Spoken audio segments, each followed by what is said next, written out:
Amizade e Compreensão. Título que o Espírito Emmanuel confere ao versículo da carta de Paulo, primeira carta de Paulo, capítulo 3, no versículo 2. Com leite vos criei, e não com manjar, porque ainda não podíeis, nem agora ainda podeis. Livro Vinha de Luz, na psicografia de Chico Xavier. Compreensão não se improvisa. É obra de tempo, elaboração, harmonia. Para poder compreender, é necessário ter uma condição, uma base, um fundamento. Quando pensamos na condição escolar, estudantil, temos os anos e cada grau tem a sua dificuldade, a sua possibilidade. É impossível passar um aluno que está no 7º grau, no 9º, no fundamental, e conferir a matéria do ensino superior, seria uma aberração. E espiritualmente também é assim. Aliás, os graus dos níveis evolutivos da compreensão espiritual são incomparavelmente maiores do que os anos escolares da nossa formação acadêmica. Esses poucos anos servem apenas para fazermos uma comparação. Então, como não se improvisa um aprendizado acadêmico, um conhecimento de línguas, chega na escola de inglês, vão avaliar o seu nível de conhecimento. Não sabe nada? Então vai entrar aqui. Já tem um certo nível, vai entrar nesse ano. Para que seja útil o tempo. Porque se já sabe muito, vai entrar desde o início e vai ficar ouvindo coisa que já sabe. Se não sabe nada, vai pôr no meio do curso, não vai conseguir compreender nada. E espiritualmente é a mesma realidade. E não existe improvisação. É o que Emmanuel afirma. Todos nós somos cuidados por Deus. Então estamos no planeta, nesses trilhões e infinitos que a academia observa no espaço, alguns deles com esperança acadêmica já confirmada, esperança em relação à possibilidade de existência de água, luminosidade de estrelas recebendo a mesma caloria do que o Sol e a Terra. Então, nesse incontável número de mundos, nós nascemos especificamente aqui na Terra. Novo, um dos mais novos pelo que observamos, não tem nada de especial na posição, infinito por todos os lados, nem pelo tamanho, nem pelo sol que ilumina, e não é um acaso.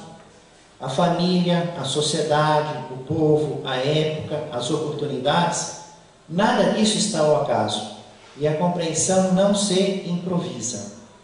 É obra de tempo, de colaboração, de harmonia. O próprio Cristo, primeiramente, semeou o ideal divino no coração dos continuadores, antes de reconhecer-lhes o entendimento. Sofreu-lhes as negações, tolerou-lhes as fraquezas, desculpou-lhes as exigências, para formar, por fim, o colégio apostólico. Nós estamos aqui reunidos porque esse colégio apostólico fez a parte que lhe coube. Fizeram a casa do caminho, correram risco de vida, foram presos, açoitados, quase todos tiveram morte violenta. Houve aqueles que compreenderam o erro, como Saulo de Tarso, se modificando para Paulo de Tarso, e copiaram a letra, explicaram, levaram nos diferentes povos, fizeram viagens hostis, difíceis. Mas, como é que se formou esse colégio apostólico? Pedro não havia negado Jesus 3 vezes antes?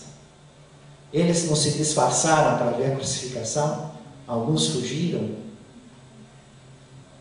Logo houve um período de elaboração entre o que foi explicado, o que foi presenciado, com os poderes sobre os fenômenos da natureza, depois a prova do próprio corpo espiritual, do perispírito.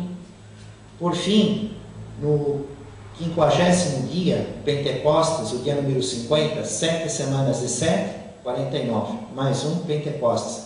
Quando os judeus estavam comemorando o recebimento da lei, que Moisés recebe a lei no deserto de Sinai, no Monte Horebe, vários espíritos se manifestam por estes judeus e passam a falar no idioma das outras pessoas que estavam presentes, ensinando o Evangelho.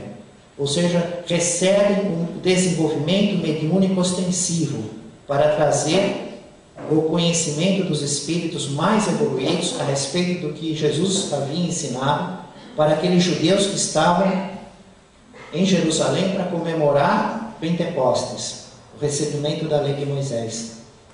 Então, não houve improviso. Como haveria o desenvolvimento mediúnico se não tivesse desde aquela época presenciado os fenômenos, tendo dúvida, visto os poderes, depois visto o corpo espiritual de Jesus, ter todo um trabalho de fundamento. O mesmo que ocorre conosco. Precisamos estudar, fazer exercícios, errar, aprender com o erro, errar de novo, né? E aí vamos ganhando experiência. Examina, pois, diariamente a tua lavoura afetiva. Observa se estás exigindo flores prematuras ou frutos antecipados. Não te esqueças da atenção do adubo do irrigador. Emmanuel se refere nesse trecho, porque eu seleciono trecho de toda a página. E ele vem falando da circunstância das pessoas que nos cercam, a nossa lavoura.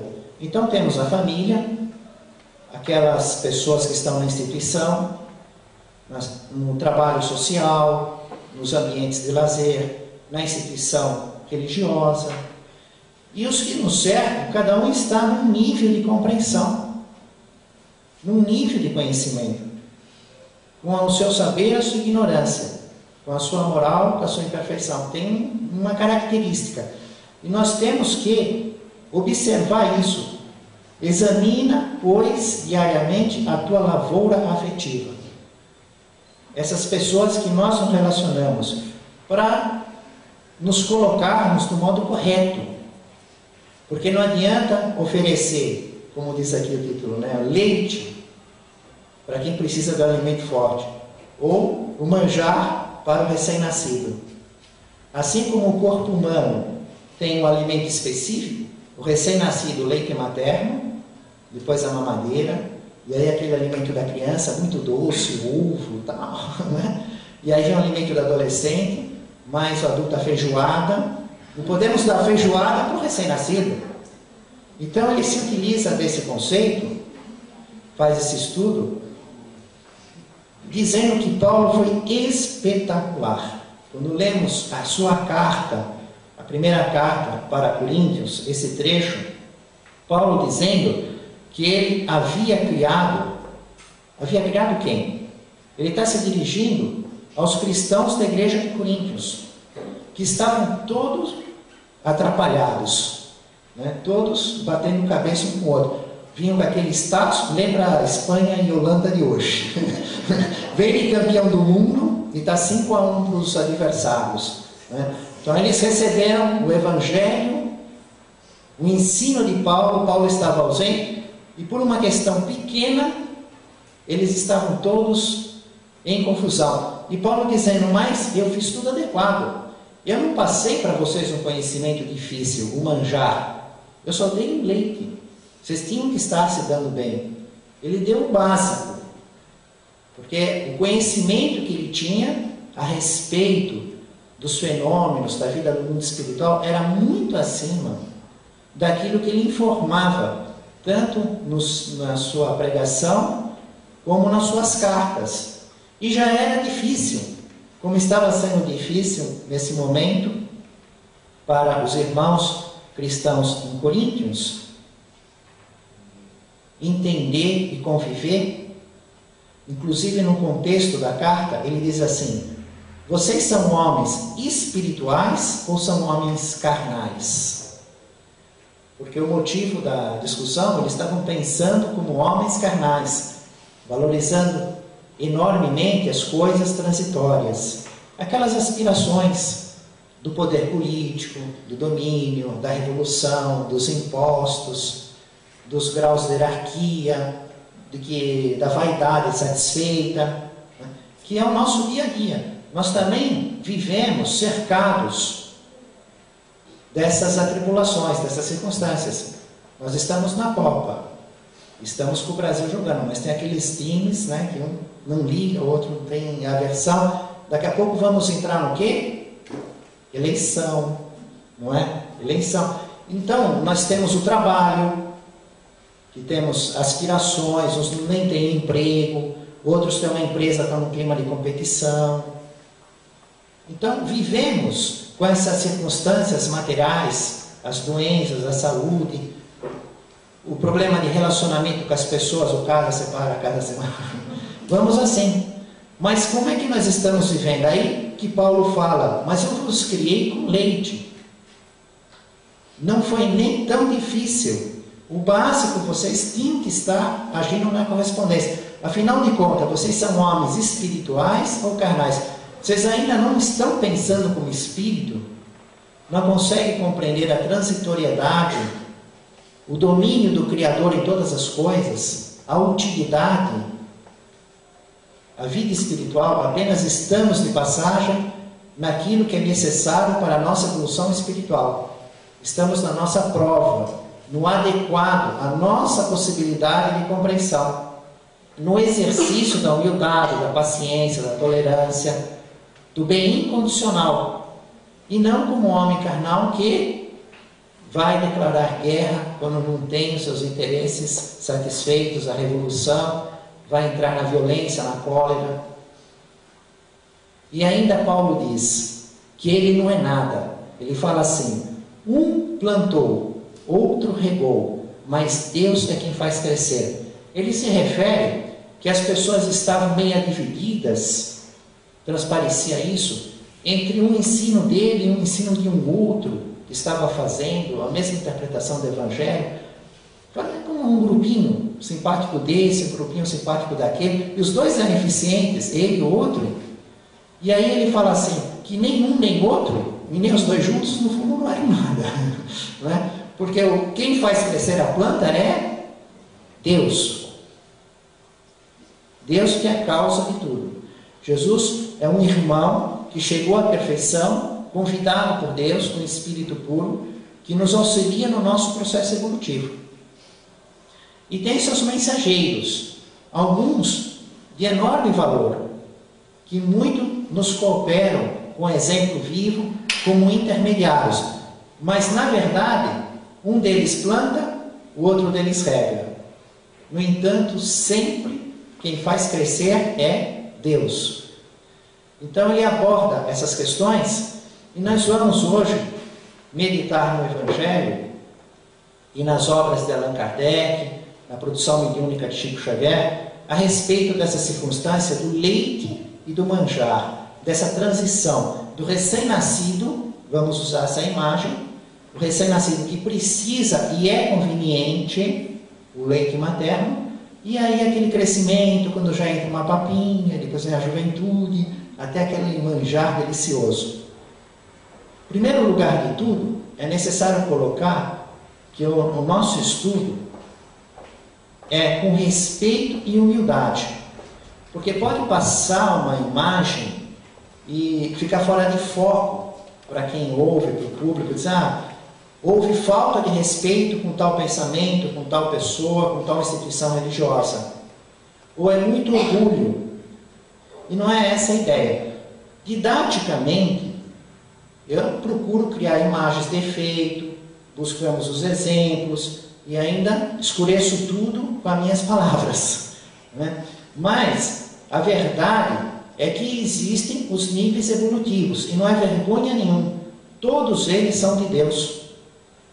Então, quando abordaremos aqui alguma ideia, algum conceito que vai ficar identificado, mesmo usando ou não o nome, todo mundo sabe do que estamos falando, porque vivemos, sabemos a história do planeta, as coisas como são colocadas hoje, e aí identificamos instituição X, pessoa Y. Isso não é falta de respeito, isso não é agressão, isso não é orgulho. É como falar que existe o ensino fundamental, o ensino médio, o ensino superior, e dizer, fulano está no fundamental. Isso não é vergonha. Vergonha é repetir de ano no que está várias vezes. E mesmo assim, relativa e transitória. Porque todos estão destinados à perfeição. Deus trabalha continuamente por muitas vidas, muitos mundos. Quantas oportunidades forem necessárias, nós teremos. E com certeza é a garantia que todos seremos perfeitos dentro da perfeição relativa da criatura, onde desfrutaremos a felicidade eterna. No Livro dos Espíritos, há um momento que Allan Kardec fala-se a vida eterna. Os Espíritos dizem, não, a vida é eterna sem fim para o Espírito em qualquer nível evolutivo. O Espírito puro, ele desfruta da felicidade eterna. Mas quando vamos vendo nos textos da Bíblia ou em outros contextos, algumas outras circunstâncias, se usa às vezes a falar em vida eterna com esse sentido da felicidade eterna. Bom, então, considerando que sempre estamos na postura de respeito e com humildade, mesmo nos referindo aos níveis evolutivos, a verdade é que eles existem e nós vamos estudar essa passagem, do leite materno, da compreensão menor, até o manjar. Inclusive quando o alimento está fora de validade, está estragado, né? Porque existe aquele alimento do nível e compatível para uso. E dentro do nível, às vezes a coisa está fora, está contaminada, né? Vai causar uma grande indigestão, né? É erro humano, que é uma das principais causas da promessa de Jesus de enviar o Consolador prometido. Corrigir as interpretações humanas. Dizer o que não podia ser dito a seu tempo e lembrar o que seria esquecido. Primeiro, nos lembramos do momento da crucificação. Haviam 2 ladrões. Jesus no meio de 2 ladrões. Os 2 foram presos por motivos justos em relação à justiça humana daquela época, eles eram ladrões. E Jesus, o Espírito puro, o melhor homem da terra, estava lá, injustamente, a maior injustiça do mundo, sendo crucificado. Mas cada um dos ladrões, eles tinham um contexto diferente. Um estava apoiando os escárnios e realizando mais escárnios em cima de Jesus. Por que você não desce da cruz? Por que você não se salva e não salva a nós? Enquanto o outro reconhecia. Estavam sofrendo a mesma condição material, a crucificação, pela mesma causa, mas estavam agindo de modo diferente.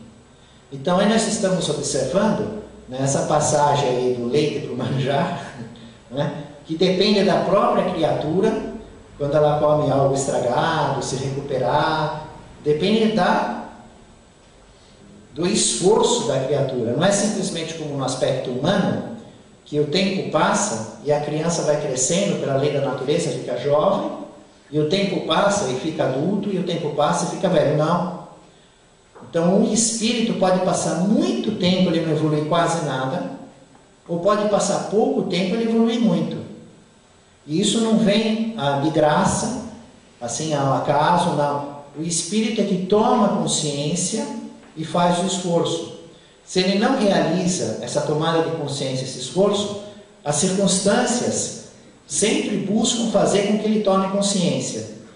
E quanto mais tempo ele demorar para tomar consciência, então mais longa vai ficar a evolução, mais tempo vai demorar a evolução.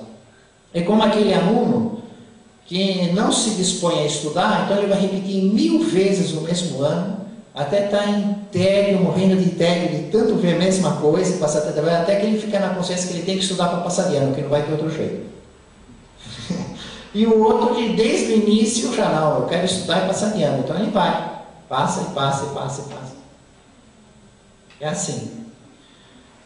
Os 2 ladrões da crucificação, um deles havia tomado consciência e feito uma reforma íntima, falado com Jesus, mostrado que acreditava em Deus, na justiça, que Jesus era o mensageiro, o Messias. e solicitando ser assistido na vida futura. Em virtude desta condição é que Jesus promete para ele que iria colocá-lo em tratamento espiritual. Estará hoje comigo no paraíso. O paraíso não é a estação de metrô lá de São Paulo, nem o bairro de São Paulo que mora minha mãe, que é maravilhoso, né? No contexto da Bíblia, é o jardim do Éden, onde Adão e Eva foram expulsos. Viviam com conforto. Fazem a coisa errada, deixam o conforto. Reconhece o erro, volta a ter conforto, volta a ter um benefício relativo, até reparar todo o erro. Temos o caso do ladrão que roubou as anotações do Evangelho, de Paulo. Aquele estudo da marca que fizemos, que o ladrão roubou tudo. Todas as coisas materiais, roubou a capa, roubou o dinheiro. E como eles ouviram falar de tesouro, de reino dos céus, né, e viram aquela letra que eles estavam lendo, estudando, pensaram que era um roteiro. E ainda Paulo fala, esse é um roteiro que quem tiver esse roteiro desse rei de Jesus nunca mais vai ter necessidade. Aí eles roubam aquilo. E como Paulo reage, ele diz assim: como a nossa missão vai bem, como o trabalho vai bem, como é que nós íamos pregar o Evangelho para ladrões que não se reformam? Porque quando o ladrão se reforma, como está lá na cruz, havia dois. Um deles havia mudado o jeito de pensar, fazendo as reflexões na cruz. O outro não, né? Então, quando João Batista fazia a sua pregação, aqueles que mudavam o seu temperamento, faziam um exame de consciência, aí se aproximavam de João e eram batizados, mergulhados em água para ter uma nova vida moral. Mas e os que ainda continuavam endurecidos? Como é que você conseguia pregar? Paulo falava, mas a pessoa tinha que parar e ficar ouvindo. O coração endurecido passava longe. E aí ele falou: que maravilha, né? Ele continua com o coração endurecido, mas está com o Evangelho. Ele vai ter que ler aquilo para descobrir o roteiro. Até ele cair na ficha, que aquilo é uma coisa espiritual, quanta coisa boa ele já não leu, já não tomou conhecimento, já recebeu um leite materno, umas gotas da mesma força. Nos lembra aquela mamãe que fala: vai comer de qualquer jeito, aperta a boquinha. Lá minha mãe me amarrava no meio. Vai dar sopa. E eu, pá! Aviãozinho, pá, quero macarrão. Já estava passando. Jesus sempre respeita a condição de evolução que estão as pessoas para colocar o alimento adequado. Como Emmanuel colocou no estudo, vinha de luz, para observarmos a lavoura, aqueles que nos servem. Então, por exemplo, nós temos no caso, quando Jesus compõe a parábola do rico, do mau rico e do Lázaro, em que ele está vestido de púrpura, linho, uma roupa caríssima, se banqueteava todo dia e era completamente indiferente ao mendigo Lázaro, que estava em chagas, com o corpo ferido, e um cão na época de Jesus, que não é o cão da nossa época, que é um ser da família, né? É um humano também. É o cão daquela época, que era o misto do chacal, do lobo, que comia cadáveres, que era um símbolo horroroso para os judeus no pensamento daquela época. O cão era mais sensível e lambia chagas de Lázaro. Morre o mau rico e morre Lázaro. Como é que Jesus compõe a parábola? Ele não fala do jeito que nós conhecemos, como está no livro Céu e Inferno, como é o passamento, como são os cenários na vida espiritual, como nós temos o conhecimento, ainda que limitado, mas os fatos reais nas reuniões mediúnicas, como pretendemos realizar daqui a pouco. Não. Ele respeita o jeito, a infância, o leite materno deles naquela época. Ele diz que morre um, morre outro, e que o mau rico vê Lázaro no seio do pai hebreu Abrão. Porque é o que os judeus pensavam na época.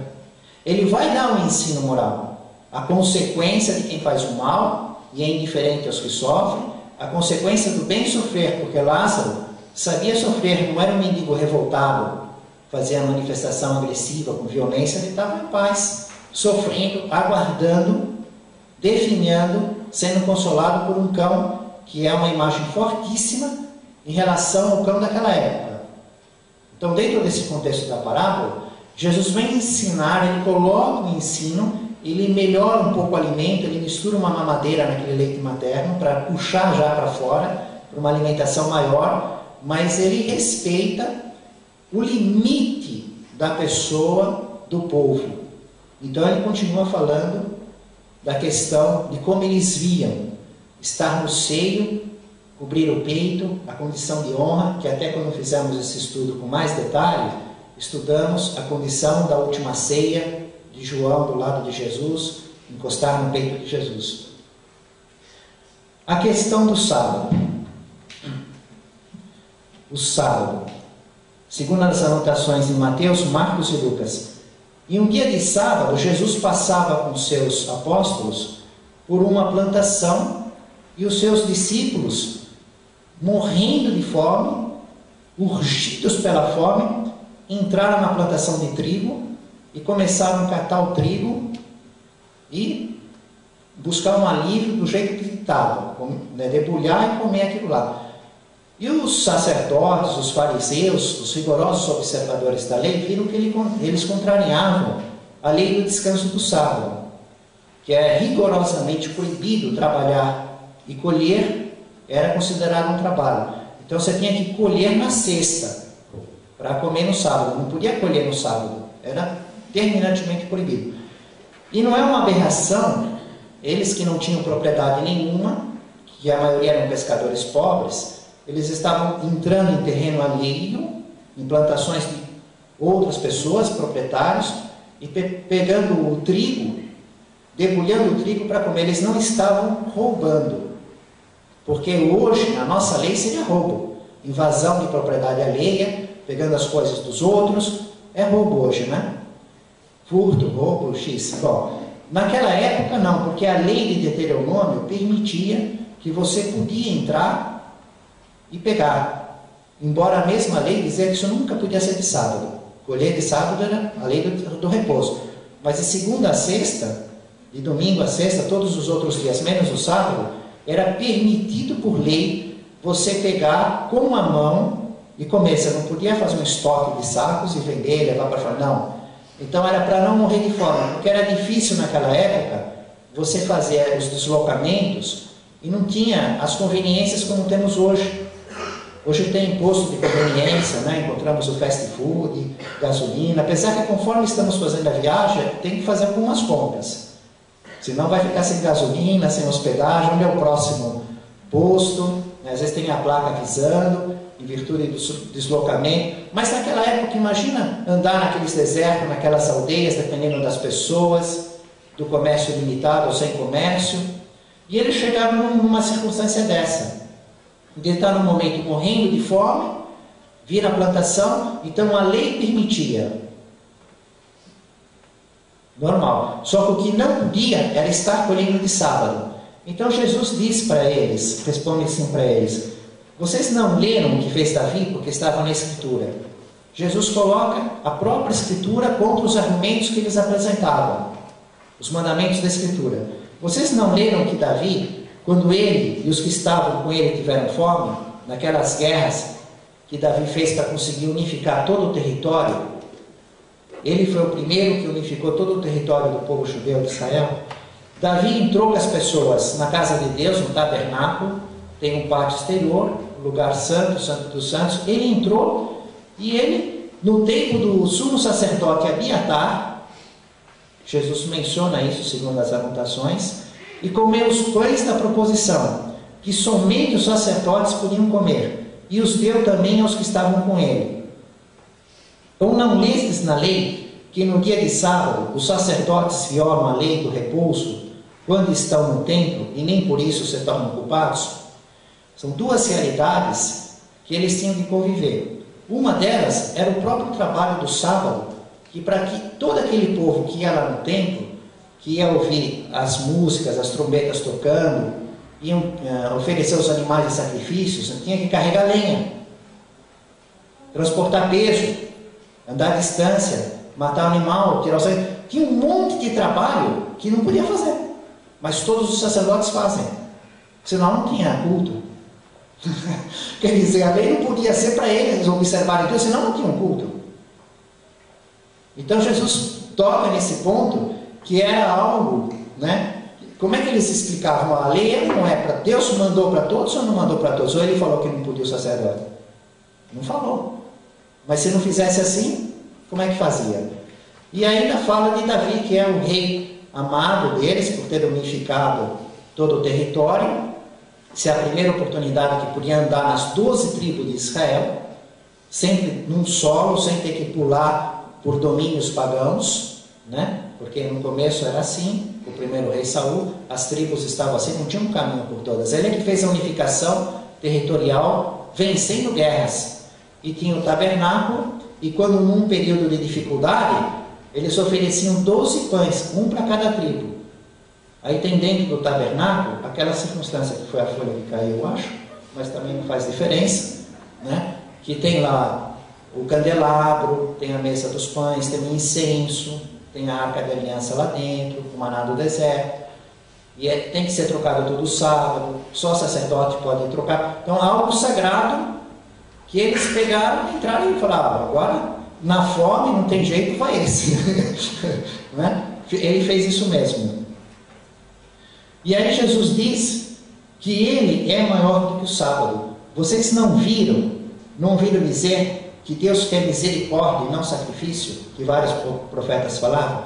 E por isso o Filho do Homem é o Senhor do sábado. Que na essência, na realidade, o sábado seria o dia mais sagrado, em virtude que Deus fez o mundo em 6 dias, segundo o livro da Gênesis, da formação dos mundos. E no 7º ele descansa para contemplar sua obra. Então eles consideram esse o dia da própria essência divina, porque tem os 6 do trabalho. Deus fez isso, fez aquilo.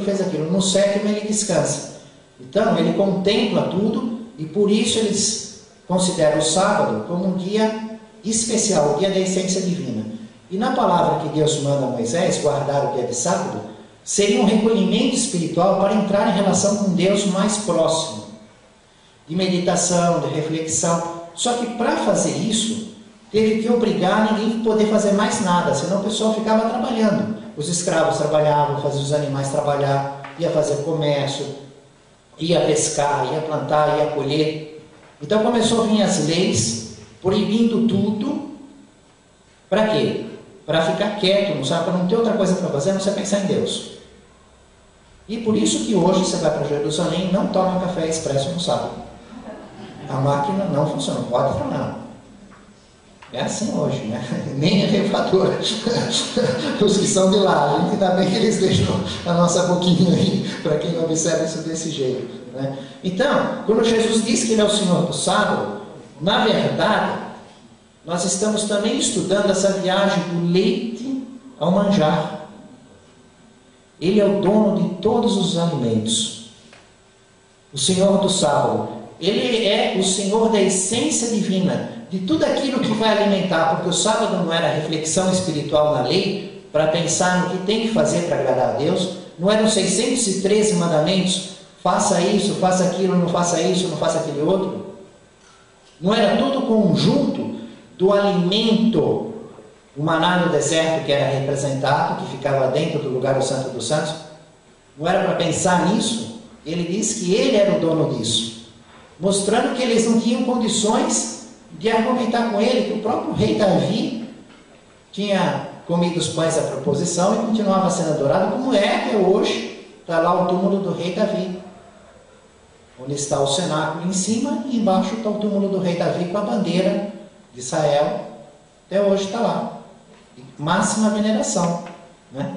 Então, Jesus é o Senhor do sábado. Ele é que nos liga com a essência divina, nos dando o alimento adequado à nossa compreensão espiritual. E Jesus se utiliza muito dessa imagem: eu sou o pão que desceu do céu. Programa o seu nascimento em Belém, que quer dizer a casa do pão, em hebraico. Essa é a essência da palavra. O pão que desceu do céu vem na cidade do pão, a casa do pão. Isso tudo é programado, essa convenção, esse simbolismo espiritual, para mostrar para nós o nosso alimento espiritual, a nossa viagem, respeitando a nossa idade de compreensão espiritual, que não depende do tempo, mas depende do trabalho que já fizemos por muitas vidas, por muitos mundos, e principalmente do que estamos agora fazendo, tomando consciência, já que estamos com essa oportunidade fantástica de termos a luz do Espiritismo cristão esclarecendo nossos espíritos. Vamos observar um irmãozinho melhorando um pouco a boia, não é? Tirando do livro Céu e Inferno, que é fabuloso para fazer essa transformação da alimentação, porque nascemos numa sociedade que recebemos uma certa educação, uma interpretação das letras sagradas, com um conceito de anjos, de demônios, de céu, de inferno, de purgatório, de limbo, de acordo com a interpretação humana, de acordo com a possibilidade do leite materno ao manjar. E aí o céu e o inferno vem nos mostrar como devemos interpretar de um modo mais elaborado, mais correto, mais desenvolvido, uma comida mais forte para aquele que já está com uma idade maior, a respeito de céu, inferno, anjos e demônios. Vem corrigir interpretações humanas erradas e vem desenvolver aquilo que não era possível os homens compreenderem, simplesmente observando a letra da Bíblia e fazendo interpretação humana. Se utilizando então da observação do mundo espiritual e do ensino dos espíritos superiores, porque é necessário fazer uma seleção dos espíritos que estão instruindo para poder chegar às conclusões corretas, porque tem espírito ignorante, espírito que está na nossa faixa evolutiva, quando morre não sabia como homem, não vai saber como espírito. Mas existem espíritos que evoluíram muito mais do que o nosso nível, que nem encarnam aqui na Terra, estão fazendo evoluções por outros mundos, ou estão entre nós e Jesus, levando séculos e milênios, talvez ainda levarão, quando a Terra chegará na condição de mundos felizes, para continuar a evolução nascendo aqui. Então são esses seres, são esses irmãos que vêm se manifestar e vêm explicar, e Allan Kardec tem a competência de identificar, de saber quem é quem, aprender o que com quem. Então o livro Céu e Inferno, ele é espetacular, porque recebemos aquele alimento espiritual com a interpretação das igrejas, do cristianismo, do protestante, de toda aquela circunstância, a respeito de céu, inferno, anjo, demônio, e como é que é a morte.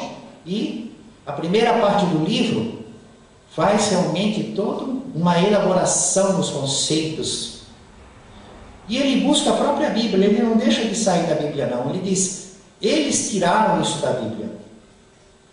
E Allan Kardec observa a vida no mundo espiritual, mas ele vê que essa verdade no mundo espiritual também está na Bíblia. Só que os homens não tiveram a habilidade, a competência de fazer a interpretação correta e selecionar o texto correto. Porque na Bíblia é uma mistura de texto, a Torá, os profetas, os reis, uma mistura. Homens recebendo o ensino dos espíritos ignorantes, sábios, bons, maus. E ele retira de Ezequiel. O Senhor novamente me falou, de onde vem o uso desta parábola entre vós e consagrada proverbialmente em Israel? Os pais dizem, comeram uvas verdes e os dentes dos filhos ficaram estragados? Juro por mim mesmo, disse o Senhor Deus, que esta parábola não passará mais entre vós, como o provérbio de Israel. Pois todas as almas me pertencem. A do filho está comigo como a do pai. A alma que tiver pecado, morrerá ela própria. Esse trecho eu estou lendo da Bíblia, profeta Ezequiel, porque eles acreditavam nisso. Que o pai e o filho, um podia pegar o erro do outro. E ele recebe um ensinamento que isso é um absurdo, que o pai responde pelo seu erro e o filho responde pelo seu erro. Do mesmo modo que nós, com o bom senso que temos, um filho faz um erro, não bate no outro. Tem que corrigir quem faz o erro. Mas corria essa parábola, que eles tinham comido uvas verdes e que os filhos ficavam com os dentes estragados. Dá para entender uma coisa dessa? Né? Eles acreditavam nisso. É uma parábola que corria na época do profeta Ezequiel. Os pais comem uvas verdes. Estraga o dente de quem? Tinha que ser deles. Estraga os dentes do filho. Mas nós não temos esse conceito que a pessoa nasce com o pecado original de Adão e Eva. A pessoa já nasce com o pecado de quem fez na outra geração. Não corre entre a humanidade, né? Não existe isso. Então, o profeta Ezequiel mostra claramente: a alma que tem pecado morrerá ela mesma. O Senhor não sofrerá pela iniquidade do pai, o filho não sofrerá pela iniquidade do pai, e o pai não sofrerá pela iniquidade do filho. A justiça do justo verterá sobre ele mesmo, a impiedade do ímpio verterá sobre ele mesmo. Ele é muito claro no texto, isso na própria Bíblia. E Allan Kardec tirou o próprio um versículo de Ezequiel, do capítulo 33, versículo 11, do profeta Ezequiel, para colocar logo na entrada do livro Céu e Inferno, como quem diz: eu vi o mundo espiritual por mais de 1000 médios, a lei acontecendo em si, na natureza. É o conteúdo do livro. No entanto, ele fundamenta na própria Bíblia. Está na Bíblia. Não vê para todos, é público. Mas é a capacidade de interpretar e retirar as partes adequadas. Ele coloca: é que eu quero a morte do ímpio, disse o Senhor Deus, e não quero antes que se converta e desgarre do mau caminho que trilhe. Diz-lhes estas palavras. E aí Allan Kardec separa esse trecho que vem para colocar na entrada do livro Céu e Inferno. Deus falando: eu juro por mim mesmo que não quero a morte do ímpio, mas que o ímpio se converta, que abandone o mau caminho e que viva. Então, o que Deus quer é que a criatura tenha a compreensão do seu erro e passe a fazer certo, reparar o seu erro e passe a proceder certo. Ele viu isso observando os fatos, os espíritos, mas retirou da própria Bíblia para colocar o fundamento da Escritura Sagrada na entrada do livro. E o caso que nós vamos estudar hoje é o caso de Verger. Está em Criminosos Arrependidos. Então, aquela pessoa que comeu muito, ou alguma coisa que não estava bem cuidada, deu aquela indigestão, vomitou, né? E agora, já sei, não vou mais comer isso, não vou mais fazer isso, agora vai entrar numa condição alimentar adequada. No dia 3 de janeiro de 1857, Monsenhor Cibour, arcebispo de Paris, ao sair da igreja de Saint-Étienne-du-Mont, foi mortalmente ferido por um jovem padre chamado Verger. O padre foi lá e matou Monsenhor. 3 de janeiro de 1857. O criminoso, o padre Verger, foi condenado à morte e executado a 30 de janeiro do mesmo ano. 27 dias depois, morte. Até o último instante não manifestou qualquer sentimento de pesar, de arrependimento ou sensibilidade. Veja que circunstância interessante.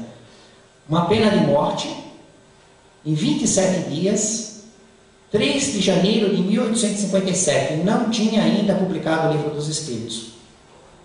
O Livro dos Espíritos foi publicado 18 de abril, e só com 501 perguntas. O 1019 foi só em 1860, 3 anos depois. Allan Kardec já tinha essa matéria porque ele foi evocado no mesmo dia da execução, 30 de janeiro. 30 de janeiro de 1857, Allan Kardec, reunido com os médiuns, com o espírito coordenador do trabalho, fez a evocação desse espírito e esse espírito se manifesta. Não é a única comunicação que o espírito se manifesta no próprio dia da morte. Em Espíritos Felizes, nós vamos ver o caso de Sansão. Sansão, ele pediu, enquanto estava vivo, porque ele já tinha visto o Livro dos Espíritos, participava com Allan Kardec, estudava o Espiritismo, era profundo conhecedor daquilo que já estava publicado, das revistas espíritas, até o ano de 1862, que é quando ocorre a evocação dele. Ele pedia assim para Allan Kardec: quando eu morrer, eu quero ser evocado o mais rápido possível. Soube que eu estou morto, me evoca. Mas como ele não sentia muita firmeza que Allan Kardec fosse fazer isso mesmo, ele deixou por escrito para todo mundo ver. A cobra é ele, hein? E ele tinha uma doença terrível, sabia que ia morrer, né? Então ele deu por escrito e não tinha como. Quando ele morreu, todo mundo ficou olhando para Allan Kardec: vai ou não vai fazer a última vontade do morto? Vai ou não vai? Allan Kardec fez. Ficou marcado o momento do sepultamento, 1 hora antes, na presença do corpo, do lado do caixão. Fez uma reunião mediúnica na frente das pessoas.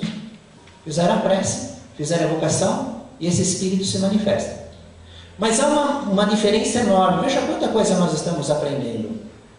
Quantas vezes eu já vi pessoas que frequentam o centro espírita e aí falam: a pessoa morreu, não pode se comunicar, ainda faz pouco tempo. Dá vontade de perguntar: onde é que você viu qual o tempo necessário? Precisa esperar 3 meses, 1 ano, 10 anos? Nas milhares e milhares de evocações de espíritos que foram trazidos nas reuniões mediúnicas, a única circunstância em que não era trazido é quando era recém-nascido.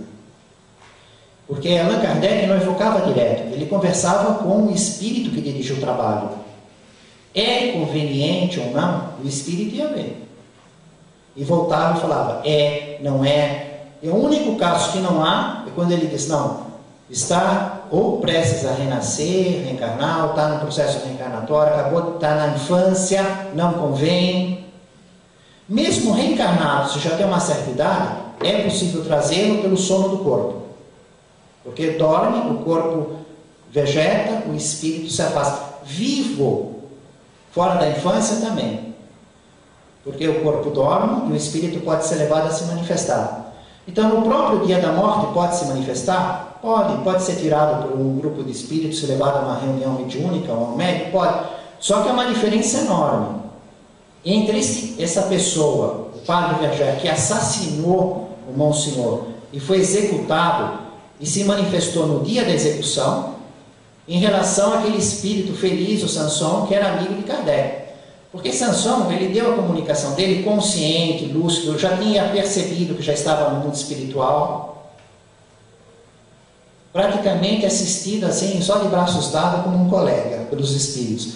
Enquanto que esse padre, o Verger, ele não tinha, estava completamente perturbado, não reconhecia que tinha morrido, estava confuso, ele via a cabeça separada do corpo, como ele não tinha feito confissão, então, de acordo com a crença que ele tinha, ele ia ficar no inferno para sempre.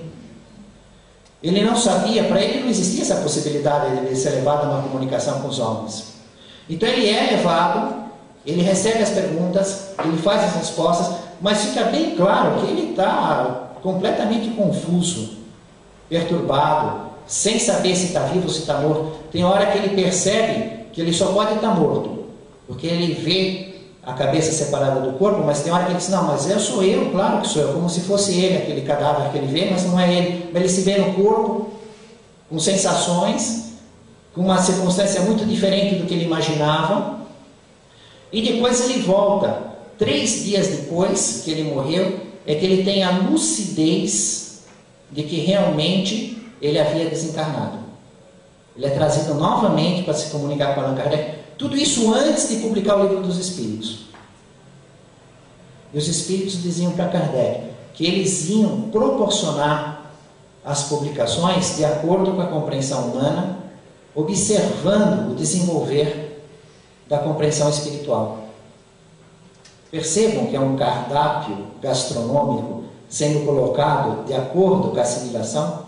Isso em 30 de janeiro de 1857, uma riqueza de detalhe deles. Imagina um escândalo, um padre que matou um senhor que foi executado, ele fez a comunicação, ele tinha as provas, evidências, ficou guardado até 1865, quando os espíritos falaram para publicar o caso, 8 anos depois. E faz o livro dos espíritos sobre aquelas 501 questão, proporcional do leite ao manjar. A primeira colocação para a compreensão espiritual daquelas pessoas. Ele pergunta: qual a vossa punição? Ele disse, depois que ele já tem a lucidez, de que ele já está vivendo no mundo espiritual, que ele refletiu, que ele se arrependeu profundamente, enormemente. Às vezes acontece isso. Num certo momento, a cólera, a ira, a gente vai fazer uma grande besteira. E logo depois se arrepende tremendamente, já nunca mais faria aquilo, estaria certo por séculos e milênios que não faria mais aquele erro. É o momento, é o que aconteceu com esse padre. Ele diz assim: sou punido porque tenho consciência da minha falta e para ela peço perdão a Deus. Sou punido porque reconheço a minha descrença nesse Deus, sabendo agora que não devemos abreviar os dias de vida de nossos irmãos. Sou punido pelo remorso de haver adiado o meu progresso, enveredando por caminho errado, sem ouvir o grito da própria consciência, que me dizia não ser pelo assassínio que alcançaria o meu desiderato. Deixei-me dominar pela inveja e pelo orgulho. Enganei-me e arrependo-me, pois o homem deve esforçar-se sempre para dominar as más paixões, o que, aliás, não fiz.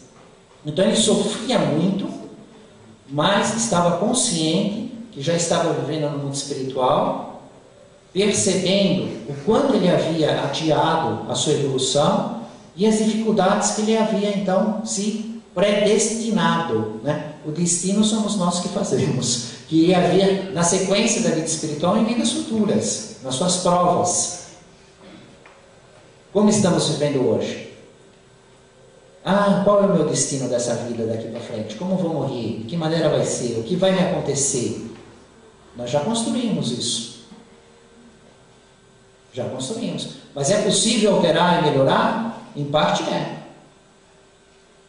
Em parte é. Nós temos a possibilidade de fazer o bem, de buscar desenvolver as virtudes, e podemos estruturar ele todo dia como uma conta bancária. Já está devedor, é que não vai pagar. Mas é possível melhorar? Vai ganhando dinheiro e pondo lá.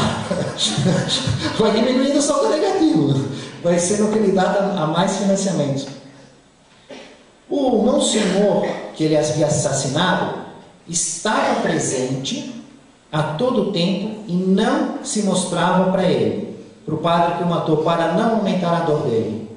Porque se ele visse aquele que ele assassinou, o sofrimento dele seria muito maior. Por caridade, vejam o que é caridade desse irmão na igreja, né? Ele perdoou completamente, ele ficou interessado, ele assistiu à evocação, ele viu o primeiro, viu o segundo, o tempo dele, e não se mostrou em tempo nenhum. O que percebemos de modo natural até, porque quando o espírito está mais evoluído, os que são atrasados não conseguem ver os mais evoluídos que estão do lado dele. A enormidade do delito.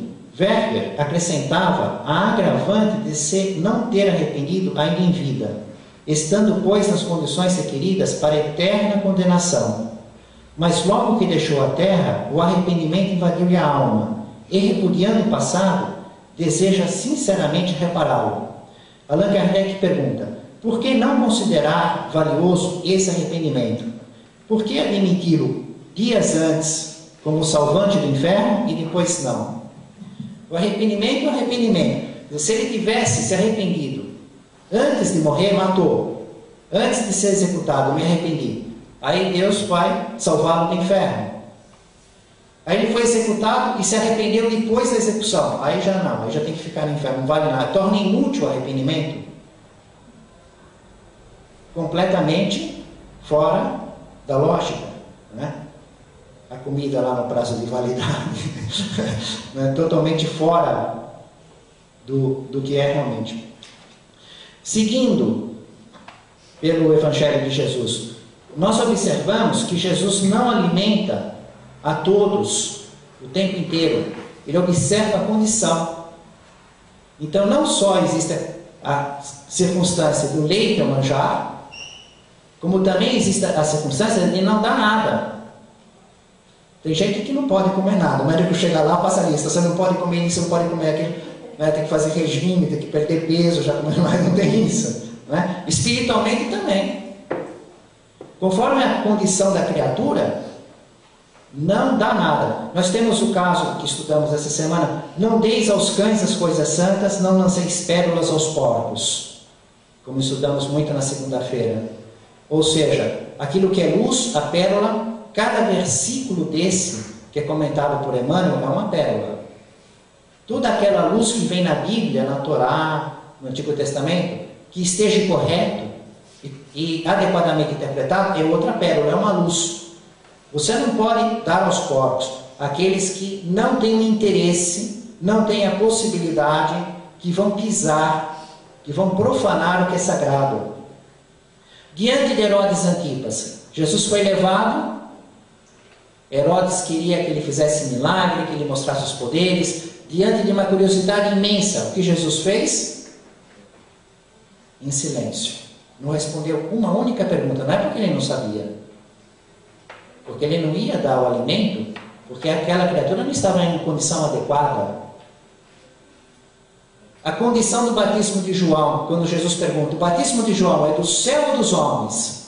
E eles ficaram pensando, os fariseus: nós não podemos responder, porque se disser que é dos céus, que é dos espíritos superiores, que ele era médium dos espíritos, Jesus vai dizer: mas por que vocês não acreditaram nele, não se reformaram moralmente e foram batizados com ele? Não podemos. Se disser que é dos homens, o povo vai nos matar, porque o povo tinha João Batista como um profeta. Aí mentiram para Jesus: nós não sabemos. Aí Jesus diz: então também não vou responder o que vocês me perguntaram, porque eles foram fazer uma pergunta para Jesus, para ver se o povo atacasse Jesus, criasse um problema para Jesus dentro do povo. Então Jesus pega e não responde, mas coloca uma circunstância para se justificar, tirando a força deles dentro da multidão. No livro No Roteiro de Jesus, uma passagem que nós já estudamos com muitos detalhes, quando ele não era conhecido por suas curas, por suas pregações, logo no início, uma mulher que vendia aromas e que ficou apaixonada pelo físico de Jesus. E se aproximou lá e falou: eu tenho minha loja de essências finas, você é um homem maravilhoso, e eu sou uma mulher jovem, bela, né? E aí se ofereceu, e Jesus não falava nenhuma palavra, e ela aumentou, e Jesus, naquele silêncio, e aí ela pegou, saiu, né? Com várias palavras, sarcasmos, tal. E depois de 3 anos, no tanque de Betesda, Jesus está curando os doentes. Aí vem uma velhinha: tem uma moça leprosa que precisa da sua ajuda. Quando Jesus vai, aí está ela, aí Jesus fala com ela, abraça, tudo. Por quê? Porque no primeiro não era o momento, não era o momento da palavra. Depois que ela conheceu a desilusão, as coisas transitórias, a doença, a circunstância de ser uma leprosa, aí sim ela estava em condição de receber o alimento espiritual. Então, nesta noite, nós estudamos a questão do leite ao manjar, pelas pérolas que Emmanuel nos oferece, assim como os livros de Allan Kardec e a produção mediúnica de Chico Xavier. Do leite ao manjar. Família espiritual de Jesus, no caminho do reino dos céus, em nome do Mestre Jesus, louvado seja Deus.